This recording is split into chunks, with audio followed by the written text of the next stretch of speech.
Good afternoon, ladies and gentlemen. I wanted to present the next part of our series. We're going to talk about technical requirements for weapons. And this gets actually into weapons and armor. The way I'm kind of thinking through this is what are the steps that a marshal and or combatant or captain needs to know when approaching a tournament. Let's say you start following these videos. I'm going to try to make it a progression so that you feel comfortable in attending an HMB event. You understand what the different processes are that the marshals are going through, from getting onto the field, getting to the field, how we've set up the field, how we maintain the field, how we verify safety of weapons and armor, and what you need to comply to with your team and or as a marshal for participation. So with that, we'll start with the HMB website. So we're looking at the rules and regulations and technical requirements. Specifically, I want to look at a document here.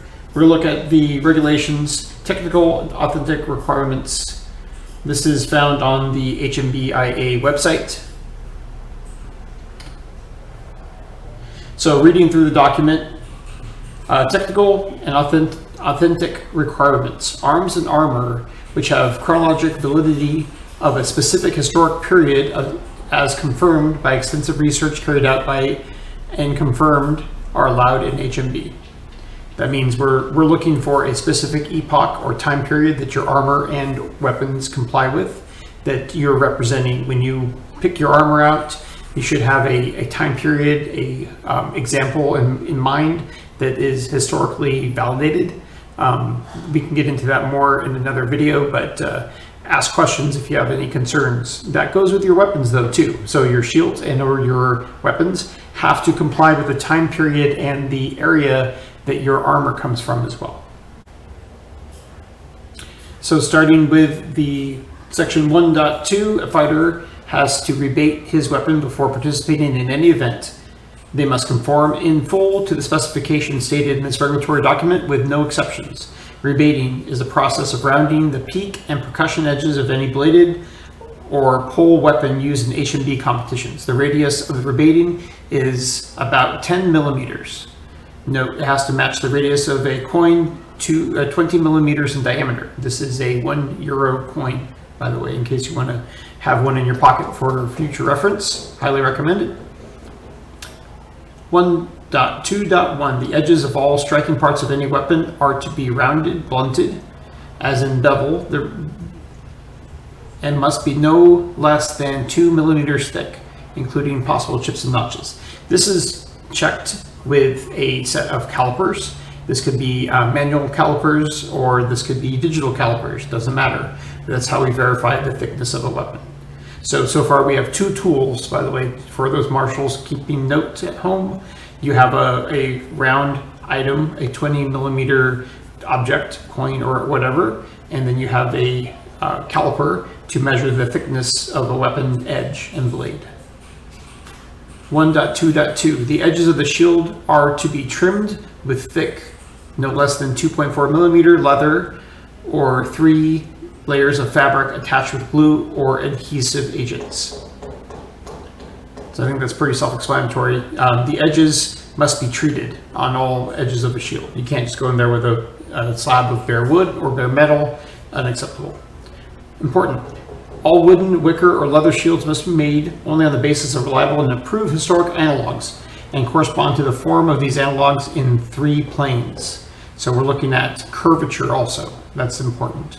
The shield can only be used with a set of armor from the same epoch and region. And this was mentioned at the beginning of this video.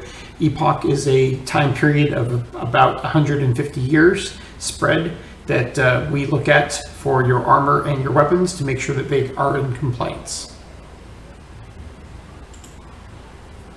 Moving on, section 1.2.3, edges of iron shields have to be carefully forge rolled and can be no less than 4 millimeters thick. That's pretty straightforward.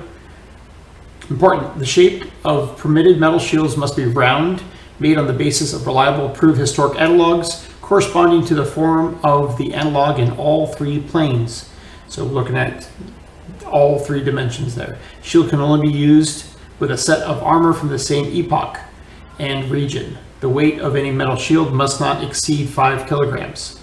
Also very important. So there's the third tool in our tool bag. We need a scale of some sort to measure the weight of a shield. 1.2.4, it's forbidden to create images, slogans, etc. clearly modeled on the shields. It's recommended to realize heraldic symbols on the shields in accordance with the shapes and colors of clear historic pertinence. So use a historic example. That's recommended. Anything that's clearly modern. We've seen some at previous Battle of the Nations and other events. Those were removed, and we're not approving those going forward. So please make sure you have a historical or blank or simple shield. If you have any question about it, stay away from the modern stuff or save that for home. 1.3, fighters must exclusively assume responsibility for the quality, safety, and reliability of elements of protective arms. So when it comes down to it, the fighter is responsible for their own safety. The fighter is, by assuming the field, they are saying that their armor and arms are of quality, they provide safety, and they're protective. So that's an assertion that you're making by presenting yourself on the field. Keep that in mind. 1.4, below is a list of permitted weapons as well as technical requirements for them. Important, the maximum weight of all weapons fully assembled and ready for battle is given. The permissible upwards error is 100 for a single-handed, 200 grams for long models, and 300 grams for two-handed models. That means that that's a tolerance, a kind of a additional wiggle room, if you will, of the weights that are measured, and that's all in grams. So bladed weapons, single-handed swords, sabers, broadswords up to 1,700 grams, falchions up to 1,700 grams, long swords, total length of 1,400 millimeters, swords, sabers, broadswords up to 2,300 grams. Important, the chart technical requirements for HMB permitted weapons contains technical regulations for HMB permitted bladed weapons. 1.4.2, the chart technical requirements for HMB permitted weapons contains the technical regulations for HMB permitted pole weapons. And we'll get to those in a moment here. Important, heavier weapons or thrust weapons are not admitted for historical medieval battles under any circumstance. So just to note again, any weapon that is heavier than the amounts listed above are not authorized and not allowed. Any weapons that are specifically designed for thrusting, like a thrust dagger and other items, they are not allowed on the field for HMB weapons, HMB events. Section 1.5, the approved protective arms for HMB competitions must be a reconstruction of medieval armor, must have exact dimensions and historical accuracy, accurate appearance, and corresponding to such characteristics. 1. Compliance with historically proven origins of the 13th through 17th centuries. Authenticity of materials, metal, leather, fabric, batting, felt, etc. Availability of configurations that complies and completely covers vital organs and joints of a fighter. The armor must be in good condition. Thickness and of protective material has to meet HMB requirements. Those are stated in detail below. Size and proportion of all the protective elements have to be in accordance with the requirements also listed below. And the aesthetic appearance, it has to look good.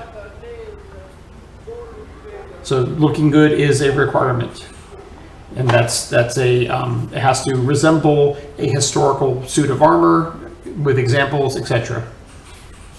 Section 1.6, all parts of the equipment, including weapons and shields, have to meet the technical aesthetic requirements and represent a complete set of one time period within the span of no greater than 50 years within a region. So this is the epoch that I mentioned earlier. It looks like this has been adjusted to be a 50-year window versus the 100 or 150 that I've previously seen. So this is an update to this regulation.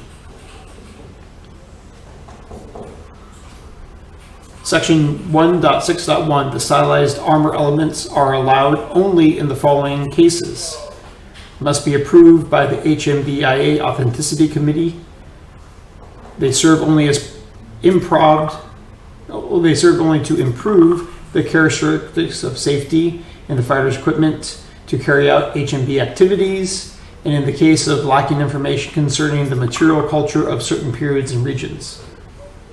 Important, in rare cases, due to the lack of information concerning the materials culture in certain periods of region, a fighter can replace these elements of armor with authentic elements relating to neighboring regions and time periods, but only if everything looks aesthetically proportionate and accurate. So that's where we come into discussions with the Authenticity Committee on those exceptions. This should be a rare exception and only really for certain kinds of Eastern kits, as I understand it. If there are any other exceptions, then we need to work through them with the Authenticity Committee. Concepts that require further interpretation and explanation. Authenticity means material or objects that correspond to a certain historical origin found during research. The use of authentic materials and items coming from the origin is approved by the HMB Authenticity Committee. A stylized item refers to an object that has no specific historical analogs, but is made in compliance with general style of armor and proportional aesthetics and operational characteristics. Historically proven originals are confirmed through text and visual materials, pictures, sculptures, or other documented archaeological sources, or the combination of more than one of these. So if you have a sculpture and archaeological documented source, that's even better. Photographs and pictures of a historic example and archaeological sources, or any combination, that's sufficient. On the basis of which belong a particular object to the group of authentic ones is determined. A historically proven origin is needed in the case a reenactor intends to use anything considerably different or about which little is known in the way of historical reenactment. Only a historic, authentic, original can help determine whether the object is valid for a decision to be made about the possible use in HMB activities. I think that's pretty clear. If you are looking to use a one-off piece of equipment that you've seen pictures of, make sure it's documentable. Make sure you can find a historic analog. An original source is preferable. And then, as noted, any additional sculptures or archaeological sources in combination would be helpful for that. Continuing on, section 1.6.2, the fighter's head must be protected with a metal helmet. The safety features and specifications of which comply with the same parameters of the helmet made of ST3 steel, 2 millimeters thick. A helmet must protect the fighter's face. So this is the minimum requirements. Obviously, if you want to go thicker, you want to go to a heavier gauge or type of steel, that's your prerogative, but this is the minimum requirements. Section 1.6.3, the fighter's helmet has to be equipped with a well-quilted padded cap or leather suspension parachute with a quilted padded cap. The thickness of these elements should be not less than 3 millimeters quilted and 5 for padded in the condensed form. Section 1.6.4, the fighter's helmet must have a chin strap, which ensures the stability, eliminating the possibility that it may fall off or come loose during combat. Section 1.6.5, the fighter's body, legs, and arms are to be covered with at least plate armor. Chainmail can only be used as extra protection in addition to plate armor or as linking elements of plate armor. So chainmail is not considered a main armor and not sufficient to cover joints. So that should be very clear. Over your elbows, knees, etc., you must have a kind of plate armor at a minimum. Section 1.6.6, in addition to body armor, the fighter's body is to be protected with under armor padding, which covers the whole torso. The minimum allowed protection is woolen cloth and linen material sewn together.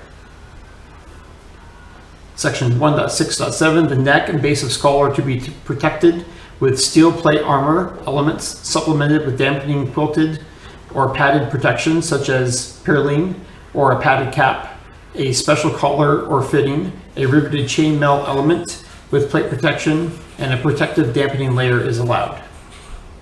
Important. The fighter's helmet has chainmail element protections. It's possible to put an additional circular rondel.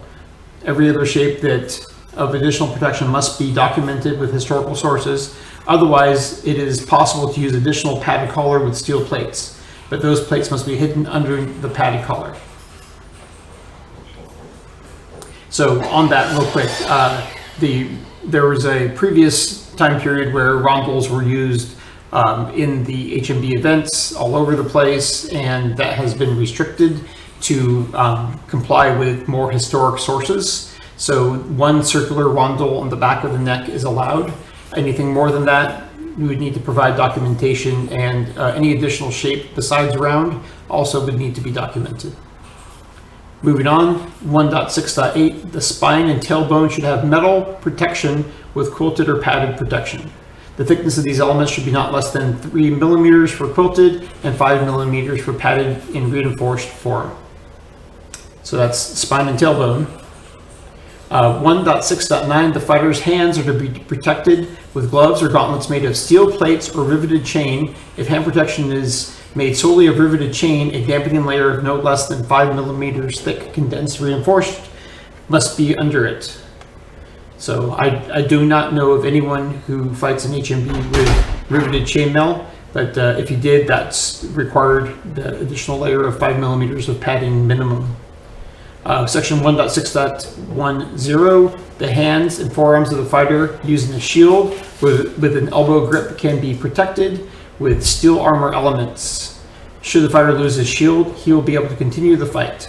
They can be protected minimally, only with the Under Armour padding and cloth gauntlets, but from all sides in which they are under attack. The minimum level of Under Armour protection includes layers of wool and linen cloth sewn together. So this is important. So if you're using an arm under a shield and you lose the shield, then you are effectively out of the fight because you have no armor. If you have an armored hand underneath the shield and lose the shield, you can continue to fight. So that's important to note. Obviously, losing a shield isn't something that happens commonly. It does happen though, so you should be prepared. It depends on whether or not you think this is something that could happen to you in your fights. If so, you may want to make sure you're fully armored underneath so that doesn't stop your battle. Section 1.6.11. The fighter's elbows and knees must have steel plate protection. If the plate protection doesn't fit the fighter's armor, it should be hidden under authentic element set. The minimum level of Under Armour protection includes quilted or padded protective layer no less than 10 millimeters thick in a condensed form. So quick note on this. This goes back to the items above about armor that doesn't match the rest of the kit. Examples on this would be some Eastern kits where there's no document or very little documented evidence of lower body armor. So to allow the fighters to fight, they wear armor that may not match the time period, and then they have that covered so that their kit matches historically with the time period. So that's something to keep in mind, but notice the protective padding of no less than 10 millimeters in condensed form. That's significant. Section 1.6.12, the fighter's shins and hips are recommended to be protected with metal armor elements at each side. The minimum level of Under Armour protection includes layers of woolen and linen cloth sewn together. So that's to note on the shield, the shins and hips there. Section 1.6.13, the fighter's feet are recommended to be protected with metal armor elements such as sabatons. It is forbidden to use the use of modern shoes. Important, simple flat rubber soles are allowed on historic shoes, not hiking rubber soles or similar with big profiles. So this is very important. If you are getting a set of historic shoes, make sure that the sole on them is a standard flat, simple rubber sole or leather sole or something else. A hiking style sole would not be allowed. And that is, it could become a yellow card if that is brought to the field. The fighter's groin has to be protected with armor elements of hidden protected, and athletic support is sufficient for this. Section 1.6.15, the protective complex has to be provided complete, reliable protection to the head, the neck, the spine, and joints in any body position. So this is important. You will be moved, you will move and flow through the battle. As you do so, your armor will flex and move as well.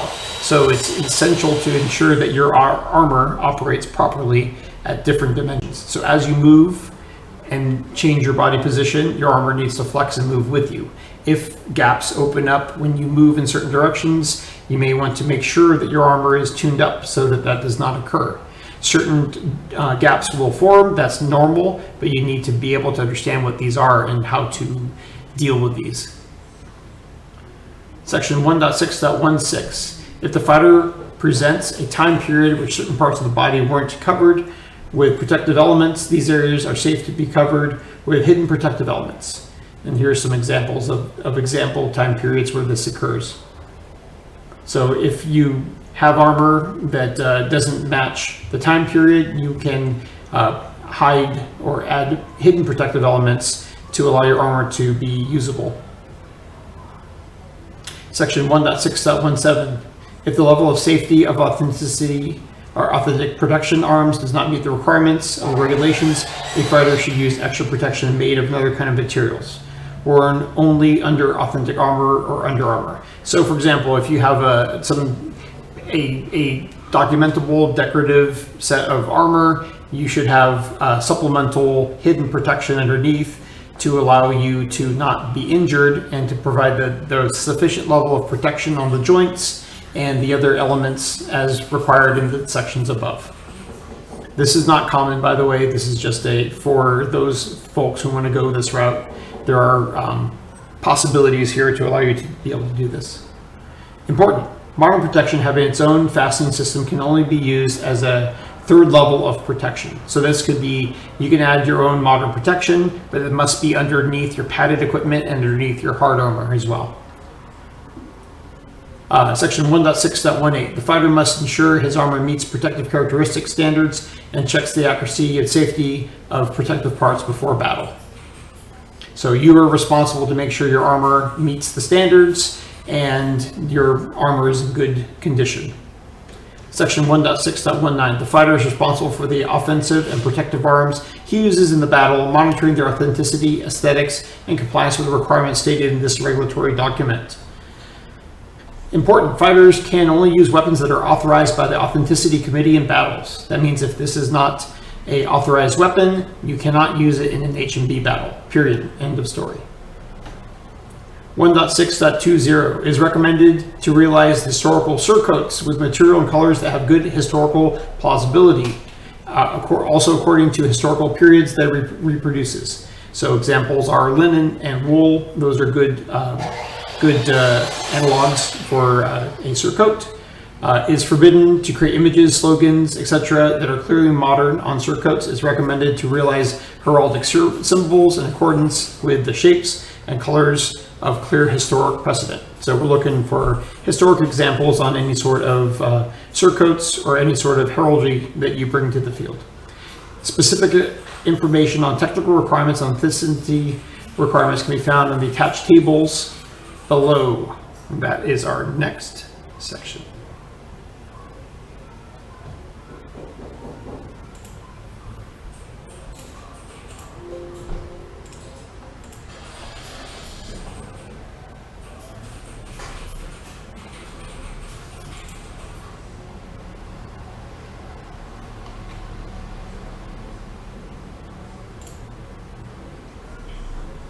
All right, so we're now at the table of technical requirements for HMB permitted weapons.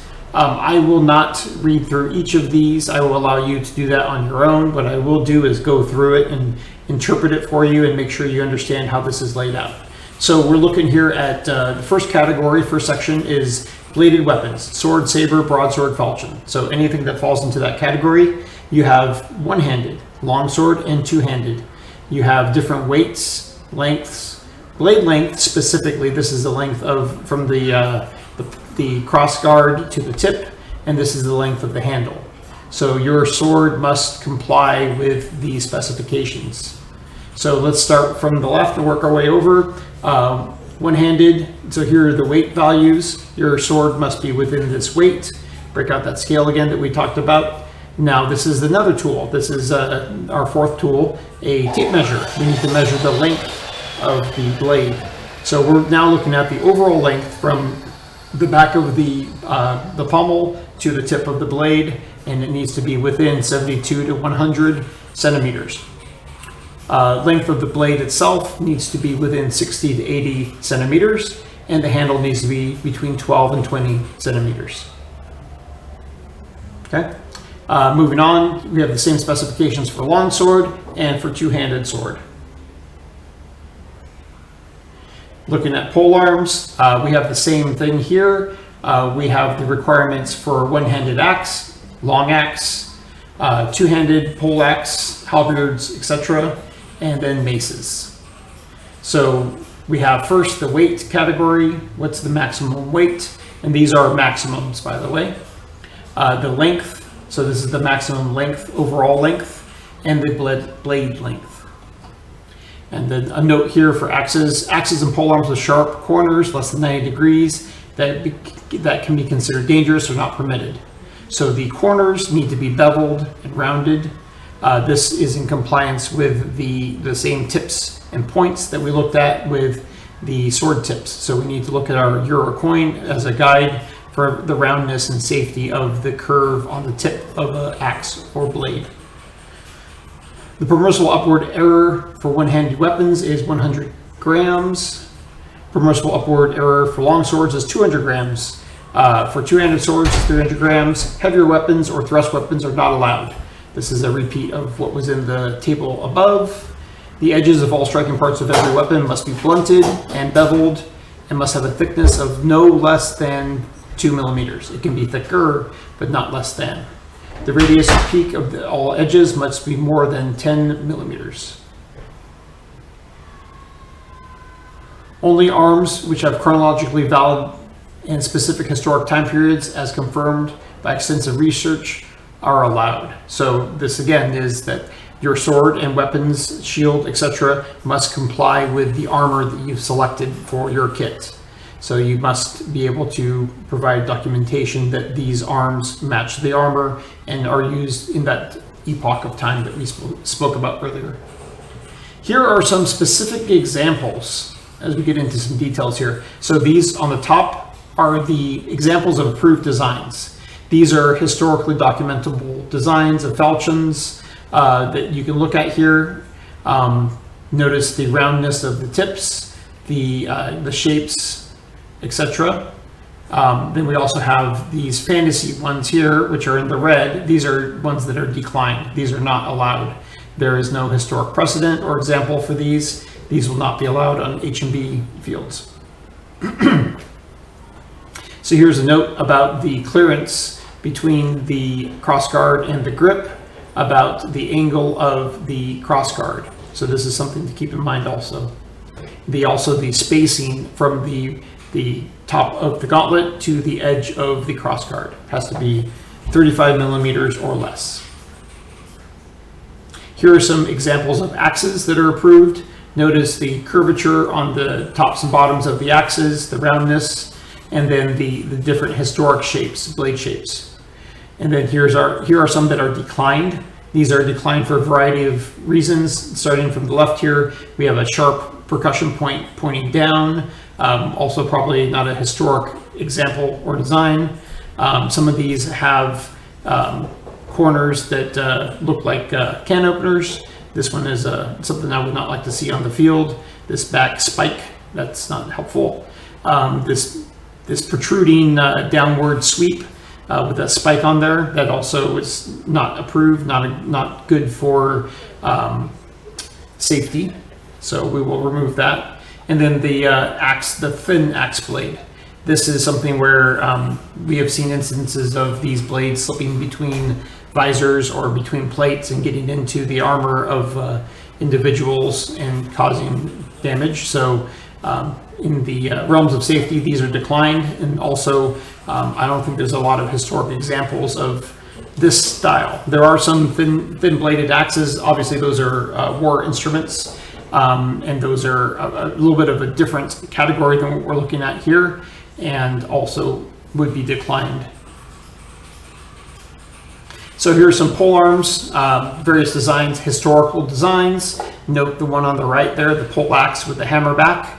The blade is usable, the hammer is not. However, the historic design with the hammer is allowed, but the hammer is not to be used. That will cost you a yellow card if you do, and or red if you injure someone. So please use the proper end of the weapon. Some examples of declined pole arms. Again, the can openers, the spikes, the sharp sweeping points, and the small diameter. For a pole arm, 12 inches is the has to be larger than 12 centimeters. So keep that in mind as well, please.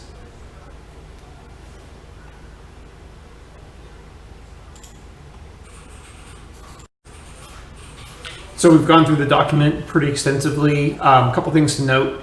For the marshals who would be doing these weapons check, the list of equipment that you would need would be a round coin, washer, or other analog to give you the roundness. I use a €1 coin, which is recommended.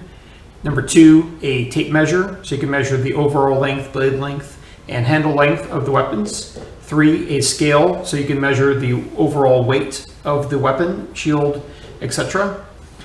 You also need a set of calipers, either manual calipers, analog calipers, or digital caliper to measure the thickness of the blade and edge to make sure that it complies with a 2mm thickness or better. I would be interested if anyone has any comments, questions on this, let me know. Again, the goal here is to kind of start walking through as you approach the field. One of the first things we do is check your armor now, and we also check so we'll check for those hidden elements, we'll check for the safety, the aesthetic quality of your equipment, as well as your weapons. The weapons check table is something we've done for years, and it's something that you will see at every HMB event. So we will start by checking the different values that we mentioned, making sure it complies, and then usually designating some sort of sticker or initials or something on the weapon to designate that it is an HMB certified weapon for this event. So keep that in mind. Look for comments, and there'll be more of these videos coming soon as we keep walking our way onto the field. Any recommendations on the next area, subject, or topic, feel free to add it in the comments or message me directly, and I look forward to talking to you guys more soon. Thanks.